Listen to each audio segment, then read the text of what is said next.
Selamat datang di id.py. Di video kali ini kita akan belajar mengenai konsep dasar dari Object Oriented Programming.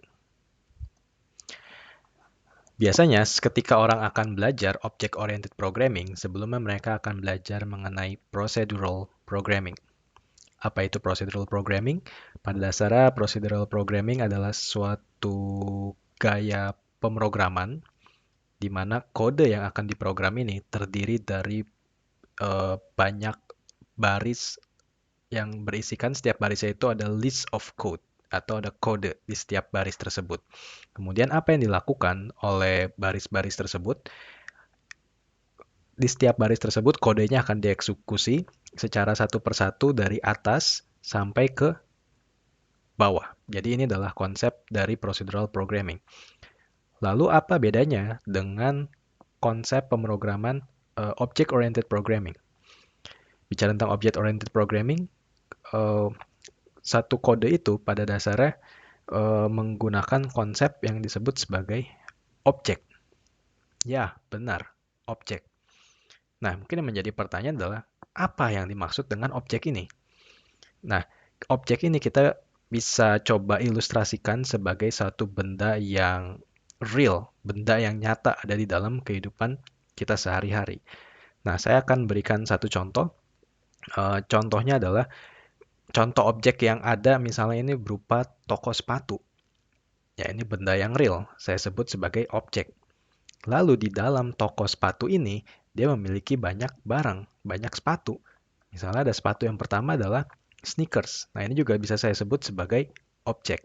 Kemudian ada boots, ini juga bisa saya sebut sebagai objek.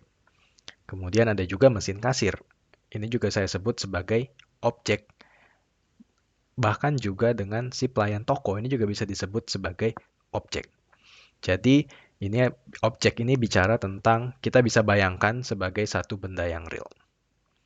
Nah, selanjutnya apa yang harus dilakukan oleh objek-objek ini dan fokus di dalam OOP terhadap objek ini adalah OOP ini memiliki apa mungkin kita bisa katakan mengkategorikan ya bahwa setiap objek ini memiliki karakteristik dan memiliki action. Oke. Jadi setiap objek memiliki karakteristik dan memiliki action. Nah, apa sih maksud dari si karakteristik dan action ini? Kita akan ambil contoh. Misalnya untuk si penjaga toko, dia memiliki beberapa karakteristik. Karakteristiknya apa? Di sini ada pertama nama, kemudian ada alamat tempat dia tinggal, kemudian ada nomor telepon dia, kemudian juga ada gaji. Kemudian ada action yang bisa dilakukan dari si objek tersebut selain dia punya karakteristik. Actionnya apa? Misalnya untuk menjual sepatu. Kemudian misalnya untuk menerima sepatu yang akan masuk ke gudang dari si toko tersebut. Dan setiap objek ini memiliki karakteristik dan action tidak hanya si contoh yang penjaga toko. Begitu juga dengan sepatu, sneakers. Nah, sneakers ini punya beberapa karakteristik. Ya, misalnya color, warnanya, ukuran, kemudian brandnya apa, kemudian dan juga harganya. Nah, pertanyaannya, kira-kira ada nggak ya action dari si sepatu ini? Mungkin terkesan aneh. Apa actionnya? Sebenarnya ada. Paling simpel apa? Itu misalnya sepatunya itu bisa ganti harga. Ya, mungkin harga hari ini $50, kemudian beberapa hari kemudian karena ini misalnya tipe sepatu yang langka harganya naik jadi $80 misalnya. Nah, itu adalah action dari si sepatu tersebut. Dan kita bisa mengingat kembali bahwa setiap objek itu pasti memiliki karakteristik dan memiliki action. Setiap objek ya. Jadi kalau dari contoh yang tadi bisa sepatu, sneakers, boots, penjaga toko, mesin kasir, semuanya itu memiliki karakteristik dan action. Oke, sebelum kita akan masuk ke pengenalan mengenai apa itu kelas, objek, method, dan atribut, saya memiliki satu formative assessment untuk teman-teman yang menonton video ini. Coba dijawab kedua pertanyaan ini. Kalau bisa dijawab, ini menandakan bahwa teman-teman sudah memahami apa itu pemrograman yang berbasis Object-Oriented Programming. Oke, saya kasih waktu 30 detik, silakan di pause videonya dan dijawab. Selamat mengerjakan. Oke, ini adalah jawabannya. Gimana? Jawabannya benar atau salah? Dan di sini kita akan bahas secara singkat. Pertanyaan pertama, pilihlah di bawah ini yang merupakan characteristics dari objek baju. Jawaban bisa lebih dari satu. Nah, kalau dari sini bisa kita terka ya jawabannya karakteristiknya apa. Yang pertama ada ukuran, kemudian warna, brand, dan harga. Yang ketiga ini, yang poin 3 ini ada to change price, saya rasa bukan ya, karena ini lebih bicara tentang action. Dan pertanyaan kedua, pilihlah di bawah ini yang merupakan actions dari objek lampu, jawaban bisa lebih dari satu. Untuk type, tipe lampu bukan, untuk color temperature juga bukan, brand itu juga bukan.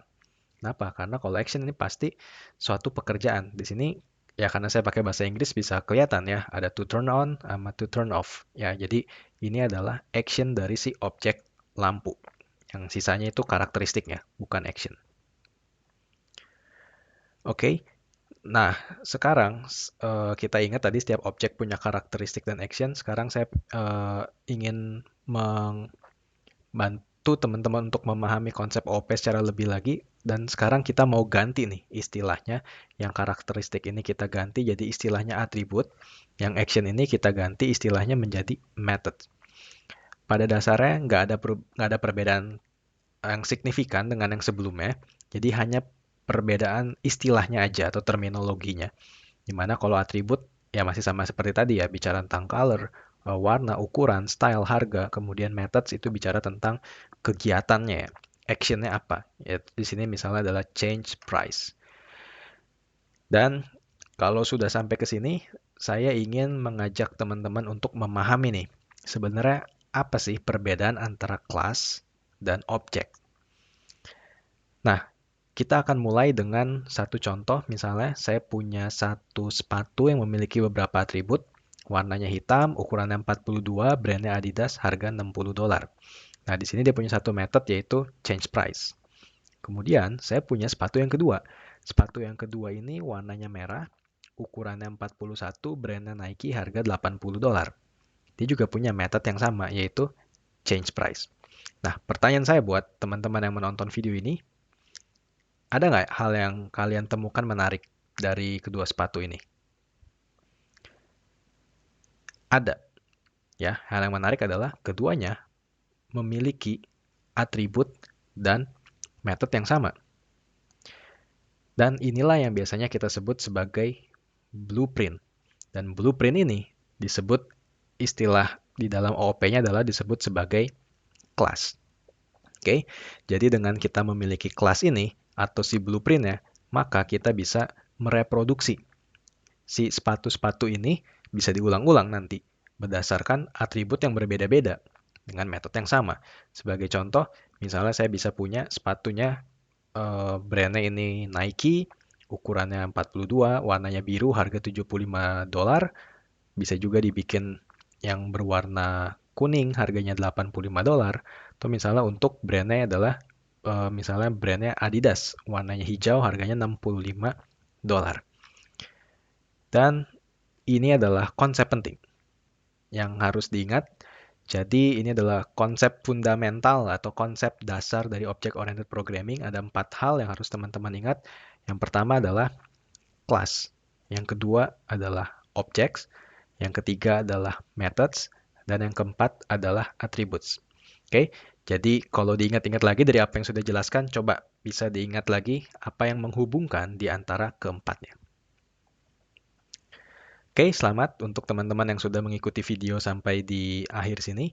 Di video berikutnya saya akan memperkenalkan penggunaan sintaks dari pemrograman Python yang secara konsep Object Oriented Programming atau saya sebut OOP Syntax.